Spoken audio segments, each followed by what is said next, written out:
یار حقیقت میں اگر آپ دیکھیں گے نا میرے عزیزو، تو روزہ ان لوگوں کا حقیقت میں روزہ نہیں ہے کہ جنہوں نے سحری کے بعد میں دن بھر پنکھے میں سوتے رہے، ایسی میں سوتے رہے، کوئی خبر نہیں باہر کیا ہو رہا ہے، پتہ ہی نہیں چل رہا کہ دھوپ نکل رہی ہے کہ نہیں نکل رہی ہے، گرمی کا کوئی احساس نہیں، پیاس کا کوئی احساس نہیں، پورا روزہ پورا دن گھر کے اندر اے سی میں کاٹ دیا، پنکھے کے نیچے لیٹ کر کے کاٹ دیا، بہترین کولر لگے ہوئے ہیں۔ یار حقیقت میں روزہ تو اس انسان کا روزہ ہے کہ جو روزہ رکھنے کے بعد میں، سحری کرنے کے بعد میں بازار میں جا کر کے ٹھیلا لگاتا ہے، پھل بیچتا ہے، ریڑی والے کا حقیقت میں روزہ ہے، مزدور جو پھائلا چلاتے ہیں جا کر کے میرے عزیزو ان کا روزہ ہے، حقیقت میں کسان کا روزہ ہے جو جا کر کے کسانی کرتا ہے، دھوپ کو اپنے سر پر لیتا ہے روزہ رکھنے کے بعد میں۔ حقیقت میں روزہ تو ان مزدوروں کا ہے جو روزانہ اپنے کاندھے پر، اپنی پیٹھ پر سامان لادنے کے بعد میں، مزدوری کرنے کے بعد میں چند روپے گھر لے کر کے آتے ہیں۔ میرے عزیزو دور حاضر میں زندگی گزارنے کے لیے بہت ساری آسانیاں موجود ہیں۔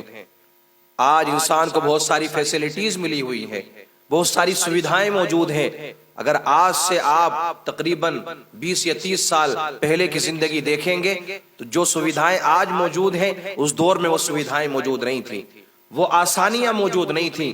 جو کام مہینوں میں جا کر کے ہوا کرتے تھے آج وہ کام ذرا سی دیر میں ہو جایا کرتا ہے۔ جو کام سالوں میں ہوتے تھے، جو سفر سالوں میں طے کیے جاتے تھے، مہینوں میں طے کیے جاتے تھے، آج چند گھنٹوں میں وہ سفر طے کر لیے جاتے ہیں۔ ہر کام میں آسانی ہے، ہر کام میں انسان کو آسانی مل چکی ہے، اتنی زیادہ سہولتیں اس کے پاس میں موجود ہیں۔ اسی طریقے سے میرے عزیزو اگر آپ عبادت کا معاملہ دیکھیں گے، چاہے وہ نماز پڑھنے کا معاملہ ہو یا روزہ رکھنے کا معاملہ ہو، اس میں بھی بہت زیادہ آسانیاں موجود ہیں ہمارے لیے۔ آپ دیکھیں ایک وقت ایسا تھا کہ مسجدیں کچی تھیں، نہ پانی کا انتظام، نہ لائٹ کا انتظام، نہ پنکھوں کا انتظام، کوئی انتظامات نہیں تھے، لیکن یہ بات حقیقت ہے کہ جب مسجدیں کچی تھی تو نمازی پکے ہوا کرتے تھے۔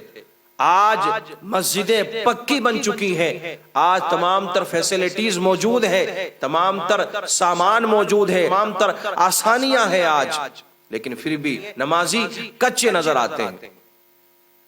آج آپ دیکھیں لائٹ چلی جائے تو پھر انویٹر ہے، انویٹر ڈاؤن ہو جائے، بیٹری ڈاؤن ہو جائے تو جنریٹر ہے، ساری سہولتیں ہیں، سارے انتظامات ہیں، لیکن پھر بھی بندہ نماز کے قریب آنے کو تیار نہیں ہے۔ اتنی آسانیاں ہو چکی ہیں۔ میرے عزیزو ہم رمضان المبارک کے اس مبارک مہینے میں موجود ہیں، یہ اللہ کا فضل ہے، اس کا کرم ہے میرے عزیزو کہ اس نے ہمارے لیے بہت زیادہ آسانیاں رکھی ہیں، بہت سکون کے ساتھ میں ہم اگر چاہیں تو عبادت کر سکتے ہیں۔ جب روزے فرض ہوئے نا شعبان میں سن 2 ہجری میں روزے فرض ہوئے، شعبان کا مہینہ تھا، تو میرے عزیزو جس وقت روزے فرض ہوئے تھے اس وقت بہت زیادہ دشواریاں تھیں، روزے کی عبادت بہت زیادہ سخت تھی، بہت زیادہ مشکل تھی۔ آج روزہ کس کو کہا جاتا ہے؟ صبح صادق سے لے کر غروب آفتاب تک کھانے پینے اور جماع سے بعد رہنے کا نام روزہ ہے۔ لیکن اس وقت میں میرے عزیزو جب روزہ رکھنا فرض ہوا تھا اس وقت دن میں آپ ہم بستری نہیں کر سکتے تھے، اسی طریقے سے پورے مہینے رمضان میں آپ رمضان کی راتوں میں بھی ہم بستری نہیں کر سکتے تھے۔ اور کھانے کا ٹائم آج تو بہت مل جاتا ہے، افطار کرنے کے بعد میں صبح صادق تک جتنا چاہو آپ کھا سکتے ہو، لیکن بہتر یہ ہے کہ آپ کی طبیعت خراب نہ ہو، اپنی صحت کے حساب سے کھایا جائے۔ بات کھانے کی آ گئی ہے تو کچھ لوگ یہ کوشش کرتے ہیں کہ اتنا کھا لیں کہ ہمیں بھوک ہی نہ لگے، اتنا پی لیں کہ ہمیں پیاس ہی نہ لگے۔ ایسا نہیں ہے میرے عزیز، آپ کتنا بھی پانی پی لو، کتنا بھی کھانا کھا لو آپ، لیکن جو احساس آپ کو ہونا ہے وہ ضرور ہوگا، اور جب تک احساس نہیں ہوگا تو ہمیں روزے کا یار پتہ کیسے چلے گا؟ اپنی زبان میں کہہ لیں کہ پھر مزہ کیسے آئے گا عبادت کا؟ احساس تو ہونا چاہیے نا، معلوم تو ہونا چاہیے۔ آج افطار سے لے کر صبح تک کھا سکتے ہیں آپ، پی سکتے ہیں، لیکن اس وقت میں افطار سے لے کے عشاء کے وقت تک بس یہ اتنا ٹائم تھا، اتنے ٹائم میں جو کھا سکتے تھے کھا سکتے تھے، یا جو پی سکتے تھے پی سکتے تھے، اس کے بعد میں کوئی ٹائم نہیں تھا۔ جب سو گئے جیسے ہی آنکھ لگی ان کا روزہ شروع ہو جایا کرتا تھا۔ یہ رب کریم نے فضل فرمایا، کرم فرمایا کہ اس نے تمام دشواریوں کو ختم کر دیا۔ دشواریاں ختم ہو چکی ہیں لیکن پھر بھی مسلمان نہ جانے کون سی نیند میں سو رہا ہے، پھر بھی عبادت کے قریب آنے کو تیار نہیں ہے۔ امیر المؤمنین حضرت عمر فاروق اعظم رضی اللہ تعالیٰ عنہ نے ایک مرتبہ رمضان کے مہینے میں رات میں جماع کر لیا، اپنی بیوی کے ساتھ میں صحبت کر لی، آپ نے غسل کیا، پھر آپ نے احساس گناہ کیا، آپ رونے لگے، ملامت کرنے لگے۔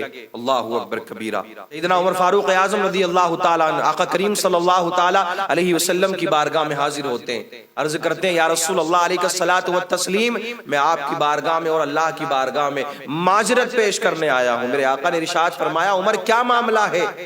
سیدنا عمر فاروق اعظم رضی اللہ تعالیٰ عنہ عرض کرتے ہیں یا رسول اللہ، رمضان کے اس مہینے میں جماع سے باز رہنے کے لیے کہا گیا ہے، شریک حیات سے صحبت کرنے کے لیے منع کیا گیا ہے، لیکن یا رسول اللہ مجھ سے یہ خطا ہو گئی ہے، مجھ سے یہ گناہ ہو گیا ہے۔ جیسے ہی سیدنا عمر فاروق اعظم رضی اللہ تعالیٰ عنہ نے یہ بات کہی تو اور صحابہ اکرام بھی کھڑے ہو گئے، انہوں نے بھی عرض کی یا رسول اللہ ہم سے بھی یہ خطا ہوئی ہے، ہم سے بھی یہ گناہ ہوا ہے۔ میرے آقا فرماتے ہیں کہ تمہیں ایسا نہیں کرنا چاہیے تھا۔ اسی وقت میں وحی نازل ہوئی اور رب کریم نے روزوں کی ایک سختی کو ختم فرما دیا۔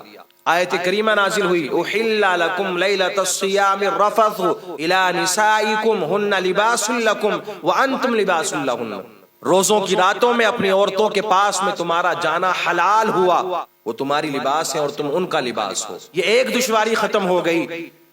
دوسری دشواری یہ تھی کہ کھانے پینے کا وقت بہت کم تھا، افطار سے لے کر عشاء تک کا ٹائم تھا، عشاء کے بعد میں جیسے ہی سوئے اس کے بعد میں روزہ شروع ہو جایا کرتا تھا۔ ایک صحابی رسول دن بھر مزدوری کرنے کے بعد میں، کام کرنے کے بعد میں اپنے گھر آئے، رمضان کا مہینہ ہے، انہوں نے اپنی بیوی سے کچھ کھانے کے لیے مانگا، کھانے میں کچھ ٹائم تھا، ابھی کھانا بن رہا تھا، ابھی کھانا آیا نہیں تھا، تھکے ہوئے تھے کہ آنکھ لگ جاتی ہے، سو جاتے ہیں۔ جب کھانا تیار ہوا نا تو بیوی ان کے پاس میں کھانا لے کر کے گئیں کہ کھانا کھا لیجئے، تو انہوں نے کہا کہ اب تو روزہ شروع ہو چکا ہے، اب کھانے کا وقت نہیں ہے۔ اللہ اکبر کبیرہ۔ دوسرے دن اسی طرح بھوکے پیاسے کام پر گئے میرے عزیزو، جب دوپہر کا وقت آیا زیادہ کمزوری کا احساس ہوا، اللہ رب العزت کو رحم آیا اور رب کریم نے یہ اعلان کر دیا، وحی نازل فرما دی، سونے نہ سونے کی سختی کو ختم فرما دیا اور سحری کا ٹائم بڑھا کر صبح صادق تک کر دیا۔ اب میرے عزیزو جو کمی بیشی ہونی تھی ہو گئی۔ اب 1400 سال سے لے کر آج تک ایسا ہی چل رہا ہے، قیامت تک ایسا ہی چلے گا۔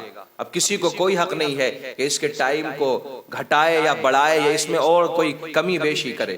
آج تو جتنی آسانیاں ہیں انسان اتنا ہی غفلت کی نیند میں سویا ہوا ہے، مسلمان اتنا ہی غفلت کی نیند میں سویا ہوا ہے۔